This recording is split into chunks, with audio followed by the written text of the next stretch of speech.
الحمد لله رب العالمين وصلي وسلم على أشرف الأنبياء والمرسلين نبينا محمد وعلى آله وصحبه أجمعين وبعد. Allahu Azza wa Jalla falenderoj nga ai falë dhe ndihmë kërkoj. Dashur që nuk i takon adhurimi askujt më të drejtë përveç Allahut Azza wa Jalla, dhe Muhamedi është rrugë e dërguar i Tij. Faqja dhe mëshira e Allahut qofshin mbi të, mbi familjen e tij, mbi shokët e tij dhe mbi të gjithë ata të cilët i përcjellin me të mira deri ditën e Kiametit. Sot me lenin Allahut Azza wa Jalla do flasim për një gjuna për gjunave të mëdha, të cilat apo për të cilët na ka paralajmëruar Allahu Azza wa Jalla në librin e Tij edhe pejgamberi sallallahu alaihi wasallam në sunetin e Tij, gjuna i cili është apo buron për një morali të ligë, një morali të keq, gjuna i cili e shkatron jetën edhe dunjon e njeriu të dhe nuk ka vetdije për atë, gjuna i cili i fshin gjunahet apo i fshin të mirat edhe i shton gjunahet edhe kur do dalë njeriu para Allahut Azza wa Jalla ditën e Kiametit, do ta shohë se me atë vepër të cilën e ka bën një vepër shumë të ligë, një vepër shumë të madhe edhe nuk ka qenë vetdije as pak. E ky gjuna apo ky mëkat është padrejësia e cila e bëhet qoftë domethënë ajo ndaj Allahut Azza wa Jalla, qoftë ndaj vetvetes apo qoftë domethënë ndaj robërve të tjerë. Pra padrejësia është gjuna apo padrejësia është vepër e cila është mbledhur në shpirtin e njeriu, është natyrshmëri e njeriu për të cilën thot Allahu Azza wa Jalla وحملنا على الإنسان وحمل الإنسان إنه كان ظالما جهولا. Pra Allah Azza wa Jalla na ban me dije se amanetin të cilën ka dashur t'ia jep kodrës, qiejve, edhe tokës, edhe nuk e kanë pranuar, e ka pranuar njeriu. Edhe thot Allah Azza wa Jalla e ka pranuar njeriu për arsye se ai ka qenë zullumçar edhe ignorant. Pra ka qenë i padrejtë. Për arsye se ka pranuar një amanet për të cilën nuk e ka ditë thakse për çka është duke e pranuar. Edhe ka qenë ignorant, për arsye se nuk e ka ditë përgjegjësinë se çfarë përgjegjësie të madhe ka kur e ka marrë këtë amanet. Edhe për këtë arsye baza tek njeriu është ignoranca edhe është padrejësia. Deri atëherë kur njeriu apo deri tek njeriu kur depërton imani, edhe atëherë e kupton se çka do thot e kundërta e ignorancës, e cila është dituria dhe kundërta e padrejësisë, e cila është drejtësia, edhe atëherë do të punon me të. Pra njeriu i cili është musliman, besimtar, e di se çka do thot përgjegjësia edhe e di se çka do thot ignoranca edhe kundërta e saj, dituria, edhe e di se këtë amanet të cilën ja ka dhënë Allahu Azza wa Jalla se çfarë përgjegjësie e ka. Pra të gjithë ata të cilët nuk janë besimtar, në zemrat e tyre ende nuk ka depërtu imani, edhe devotshmëria, edhe nuk ka depërtu dituria e udhëzimi, pra ata njerëz janë zullumçar edhe janë domethënë ignorantë. Edhe Allahu Azza wa Jalla ka bën me dije se në natyrshmërinë e njeriu domethënë gjendet zullumi apo padrejësia, edhe ajo nuk ka mundësi që të largohet vetëm se nëpërmjet diturisë dhe nëpërmjet devotshmërisë. Padrejësia do thotë te kalim i çdo kufini, apo padrejësia do thotë çdo send e cila nuk vendohet në vendin e vet. Por nëse e merr një send edhe nuk e vendon në vendin e vet duhur, kjo do thotë padrejësi. Kurse çdo send i cili mirret edhe vendohet në vendin e vet duhur, kjo do thotë drejtësi. Për këtë arsye e cekin dietar se format edhe llojet e padrejësisë janë shumë të. Mirë po i përkufizojnë në 3 të cilat janë më të mëdha, dhe e cila e para nga ato është padrejësia e cila e bëhet Allahut Azza wa Jalla. Në këtë rast, është domethënë shirku apo të përshkruaj shok Allahut Azza wa Jalla. Pra gjuna i cili ti nëse e bën këtë gjuna në dunjë dhe nuk pendosh, edhe shkon me këtë gjuna para Allahut Azza wa Jalla, Allahu Azza wa Jalla, edhe nëse ke qenë për atë të cilët ke thonë vetvetes musliman, e ke fal namazin, do të shkollë në hax, mirë pa Allahu Azza wa Jalla këtë gjuna nuk ta fal. Këtë gjuna nuk fal. Për këtë arsye domethënë çekin dietar se kjo është gjuna më e madhe që ka mundësi që të bëhet Allahu Azza wa Jalla. E dyta ka padrejësia është padrejësia e cila ja bën robi vetvetes së vet, duke i bërë gjuna. Kurse e treta nga ajo është edhe e cila është më e përhapur tek njerëzit, është gjuna të cilat bëhen mes robërve mes tyre, apo domethënë njëri me njëri. E puna nga ajo të cilën e cekëm është domethënë më e rënda, më e madhe. Për arsye se ti i bën shok Allahut azza wa jall, atë nuk ke drejt ti nuk ke drejt i bash Allahut azza wa jall shok, për arsye se Allah nuk e meriton atë. Për këtë arsye thot Allah azza wa jall se inna shirka la dhulmun adhim. Thot se shirku është gjuna shumë i madh. Edhe kur e pyesin pejgamberin Allahut azza wa jall ayu dhamil a'zam, cili gjuna është më i madh ja Rasulullah? Thot an tajal lillahi niddan wa huwa khalaqak. Thot ti bash Allahut shok, ti bashkësh Allahut shok kurse ai ka kriju. Edhe thot Allah azza wa jalla se innahu man yushriku billahi faqad harrama Allahu alayhi al-janna. Thot se ai cili bën Allahut shok, i përshkruan Allahut shok, i përshkruan shirk, Allahu ja ka ndalu atij xhennetin për gjithmonë. Edhe thot Allah azza wa jalla se innahu man yushrik billahi, thot se inna Allaha la yaghfiru an yushraka bihi wa yaghfiru ma duna dhalika liman yasha. Thot se Allahu ja fal të gjitha gjunohet, mirë po shirku nuk e fal ditën e Kiametit. Nëse ti shkon duke i bërë Allah të sëqet gjuna sa toka dhe qielli, mirë po nuk i ki përshkujt Allah të shirk, asnjëherë. Dije se tek Allah të sëqet, atëre ose do t'jesh në mëshirën e ti, do të mëshirohesh, ose Allah të sëqet do të dënon mirë po xhenem përkohësisht, e jo për gjithmonë. Mirë po ti nëse i shkon duke i përshkujt atina shok, atëre dije se vendbanimi jot do t'jetë xhenem edhe për gjithmonë. Që do thotë ti përshkujsh Allah të sëqet shok? Do thoshë ti shkosh të kërkosh për të vdekurve, të kërkosh ndihmë, duke e di se vetëm sa Allah s'u jep ndihmë. Ose do të shkosh ti për të vdekurve të kërkosh që të ndihmon ose të shëron. Ose të kërkosh që për të marton. Këto vepra krejt domethënë janë dorën e Allahut s'u jep, nuk janë dorën e njerëzve. Njerëzit gjallë mund me qenë sebeb për dosen. Mirë po i vdekuri as nuk ban dëm, e as nuk ban dobi. Ti nëse shkon edhe ban tavaf, edhe mendon se me këtë domethënë ai çon bereqet ose të ndihmon diçka ti se ti ke bërë shirk Allahut azza. Ose ti nëse shkon edhe kërkon prej tij që ai të jep pasuri ose Allah ka sprovuar me një sprov. Edhe ai ta largon atë, edhe ki bindje se ai ta largon atë, atëherë ti se ti ke bërë shirk Allahut azza. Edhe na domethën ti ke bërë shkujtë për shkak. Kjo është e parë. E dyta nga ajo që ka cekëm është domethënë robi që i bën vetvetes gjuna. Por robi njeriu është mëkatar, gjunaçar, edhe i bën gjuna vetvetes. Mirë po nuk e ka këtë drejt.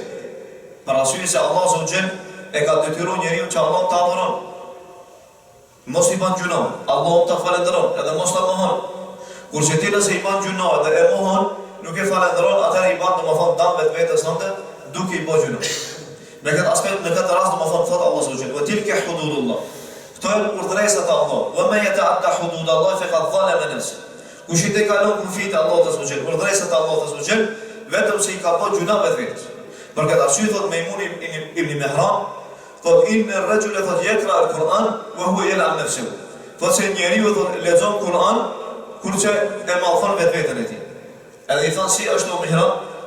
Tha se për arsye se njeriu i bën gjuna, edhe thot kur e lexon Kur'anin thot ala la'natullahi ala adh-dhalimin. Thot mallkimi i Allahut qofshin mbi zullumçar. Thot kurse njeriu vetë është zullumçar. Allah azza wa jall nuk është nevojtar për ibadetet e tona. Allah azza wa jall ne nuk i bëjmë dobi me ibadetet e tona. Allah azza wa jall ne nuk i bëjmë dëm me gjunohet e tona. Ne jemi nevojtar për adhurime, edhe ne jemi nevojtar që të largojmë gjunoheve me qëllim që Allah mos na dënon. Allah azza wa jall thot men amila salihan fali nafsi. Ai cili bën mirë e bën për vetveten e vet. Wa man asafa alayhi. Kurse ai i cili bën dëm, i bën dëm vetëm se vetvetes e tij. Allahu azza wa jall nuk i bën as pak padrejti. Për këtë arsye ti je ai i cili je nevojtar për adhurim. Ti je ai nevojtar i cili je për sevapë, për të mira, për shpërblime. Allahu azza wa jall nuk është nevojtar për ty. Për këtë arsye mos u bën me një mend. Mos mendo se ti nëse i bën sejdë Allahut azza wa jall, e ke bën një punë shumë të madhe për Allahun azza wa jall. Ti apo ne ke bën vetëm se për vetvete. Ose kur e bën një vepër, dije se ti me ato, do thonë vetëm si e bën vetvetes, jo diku, jo Allahu azza wa jall. Për këtë arsye mos e marrë vetveten tënde. E treta nga ajo, edhe e cila është më e përhapur mesin e njerëzve është padrejësitë të cilat bëhen mesin e njerëzve. Ku njeriu i bën tjetrit i bën padrejësi. Ku robi tjetër i bën padrejësi. Për këtë arsye thotë se vjen e thotë. Thotë se unë thot shpresoj se nëse edhe takoj Allahun azza wa jall duke i bën 70 gjunohe, mes meje dhe mes ti. Kjo do qëtë shumë ma e lehtë për mua ditën e kiametit se sa une dal me një gjuna të cilë e kanë bërë domethënë robët. Pra cila është mes meje edhe mes robëve. Jo mes meje domethënë edhe mes Allahut azza wa jall. Thotë Ebu Bekr al-Warraq, ajo më shumë të cila e nxjerr imanin. Është gjuna të cilat i avojnë domethënë robërit apo i bojnë gjuna domethënë robërit mes tyre. Thotë Ibn al-Qayyim e thotë se fletushkat e veprave janë tri. Janë tri lloje. E para nga ajo të cilën i paraqiten Allahut azza wa jall ditën e kiametit. E para nga ajo është e cila domethënë fletush, të cilën nuk e fal Allahu azza wa jall. Edhe të cekën domethënë ajo është shirku i cili bëhet Allahu azza wa jall. E dyta nga ajo, do të është diçka të cilën nuk e le Allahu azza wa jall pa e kërku. E ajo është ajo e cila bëhet mes njerëzve. Mes robërve, gjuna të cilat bëhet domethënë mes njerëzve. Kurse e treta do të thotë kjo është më e lehtë. Edhe Allahu azza wa jall thotë nuk i përkushton shumë kujdes asaj. Ato janë gjuna të cilat i bën ti mes Allahut azza wa jall. Për këtë arsye Allahu azza wa jall ka paralajmëruar librin e tij se padrejtia është zullum shumë i madh. Edhe Allahu azza wa jall ja ka ndaluar vetveten se ti bën domethënë padrejti. Tjerë. Thotë Allahu azza wa jall ya ibadi inni haramtu dhulma ala nafsi وجعلت بينكم محرما فلا تظالموا. Thotë o ju robërit e mi. Thotë unë vetës ja kam bë të ndaluar padrejtinë. Thotë edhe mesin e ju e kam bë haram. Thotë fela tadhalemu. Mos i bani padrejtinë njëri tjetrit. Qoftë e padrejti me gjuhën tënde, apo qoftë e padrejti të cilën ti e bën me gjymtyrët e tua. Për këtë arsye thotë pejgamberi sallallahu alaihi wasallam, thotë se la yu'minu ahadukum hatta yuhibba li akhihi ma yuhibbu li nafsihi. Thotë se nuk ka besuar me iman plot asnjëri nga ju derisa ju nuk ja doni vllajt tanë musliman atë çka doni për vetveten tonë. A ki qefti të kush me të përgoju? Jo. A dëshiron që fjalët e tua të kush mi bërë? Jo. A dëshiron që të kush ti me orë me të bërë padrejti? Nuk dëshiron. Askush nuk e don padrejti. Edhe qërë nuk e don njëjtë. Për këtë arsye edhe ti mos i ban atyre padrejti, mos i ban zullum, mos e përgojo, mos e apartjo. Kjo është arsye sepse pejgamberi sallallahu alaihi wasallam thotë el muslimu men salima al muslimuna min yadihi wa lisanihi. Thotë se musliman kush është? Ai i cili janë të shpëtuar nga dora e tij dhe nga gjuha e tij, qërë, muslimanët e qërë. Nga gjuha e tij, çdo sen e cila vjen nga gjuha, shpifja, përgojimi, barqja e fjalëve. Pastaj tollja me muslimanët. Nuk lejo, thoshte tek ne mendojnë apo e konsiderojnë se është e vogël. E shef një musliman, ose e shef një motër muslimane që ka vëndu mbulesë. Edhe fillon që toll. Ose fillon shpif ndaj tyre, shpif ndaj një grua cila është e ndershme, e akuzon për imoralitet. Ose ja bërë fjalë, thot filoni kështu, filoni ashtu, ose e përgojon. E kështu me radhë. Krejto janë gjunahe të cilat i bën gjuha jote aty nuk keme dije. A kjo fat do me thonë është padrejti. Ose qetra të cilët janë do me thonë gjymtyr, shkon e rrejt do kënë. Ose e dëmton, ose ja cenon gjohën, ja cenon deri, ja cenon pasurin. Edhe ti para të mërzitesh as pak. Mirë po krejtën fakt janë gjunahe, janë padrejti se ti ja ban qetrit, e me atë i prish ato të mirat e tua, edhe i shton gjunahet e tua. Për këtë arsye thotë pejgamberi Allahut azza wa jall. Thotë e të dënuar thotë mendin muflis jo për qiyamah. Thotë a dini se kush është i falamentuar i ditën e kiametit?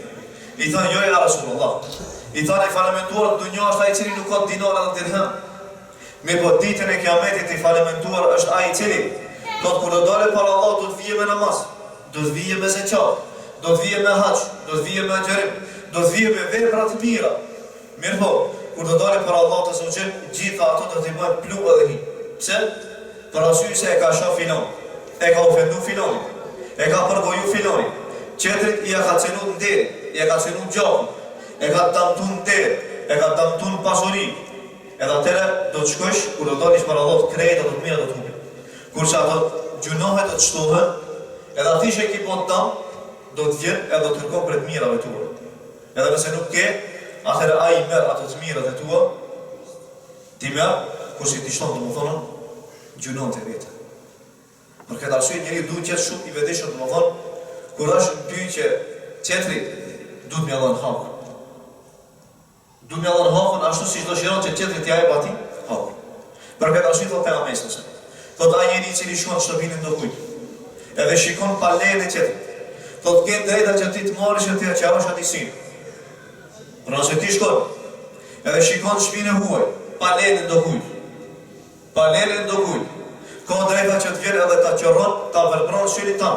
Edhe për atë nuk ka shpagim, nuk ka dënim. Thotë pejgamberi sallallahu alajhi wasallam se ma ila hadithi kaubin.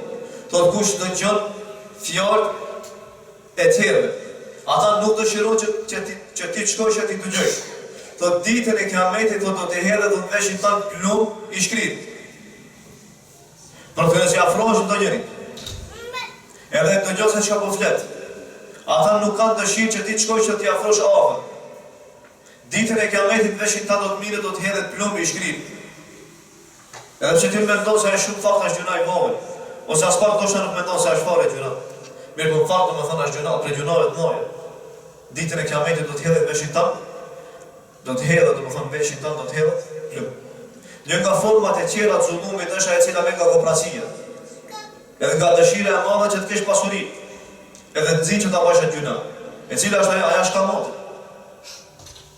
Pastaj rishveti. Të cilë plot prej muslimanëve sot e bojnë. Edhe mendojnë se është Allah, me dhon rishvet është Allah. Ose me punu me kamat është Allah. Nuk është Allah. Me blej banis me kamat, nuk është Allah. Ashtu vetëm se ti i kish shpall luftë Allah të zbuqin. A do thot, a e dini që do thot për shpallin luftë Allah të zbuqin. Se ti asnjëherë kurrë do dalësh fitues. Asnjëherë kurrë. Po është tjetër është me hangër pasurinë do kujt me padrejsi. Ose jedhimit me shku me hangër pasurinë padrejsi. E shka nxit kooperacia. Ose nxit dashuria që ti shkojsh edhe pasurosh. Shkoni ja merr qetër, ja merr tokën. Edhe me ndonë edhe i thuaj se kjo është e ime, haki jem. Ndoshta shkon edhe të gjyqtari jep rishvet, vetëm do më thonë që ti ta marrish atë pjesë tokës ose ti ja marrish shtëpinë vllai ta musliman. Kur që thotë pejgamberi sallallahu alaihi wasallam se ai cili shkon më prej vllavit vet musliman, edhe betohet në atë rreshën, e ban Allahu azza wa jalla rreshën, thotë se do të takon Allahu azza wa jalla ditën e kiametit kurse Allahu ka më qenë zemrën ta. Edhe ka më qenë zemrën do të thonë shumë fort. Kurse thotë Allahu azza wa jalla me një hadith, thotë se unë jam khasmi 3 vetave. I ati i cili betohet mu rreshën, edhe nuk e realizon betimin e tij. Tek ai i cili shkon e merr edhe shet e njëri i cili është i lirë, nuk është rob, nuk është skllav. Edhe thotë e ha pasurinë e tij. Edhe thotë tjetri i cili e merr një punëtor, punon tan ditën te ai, edhe fund nuk e jep shpërblimin e tij. Pro ti e merr një punëtor, edhe rrobën e tij nuk e jep domethënë kohë. E merr punëtorin, e mundon.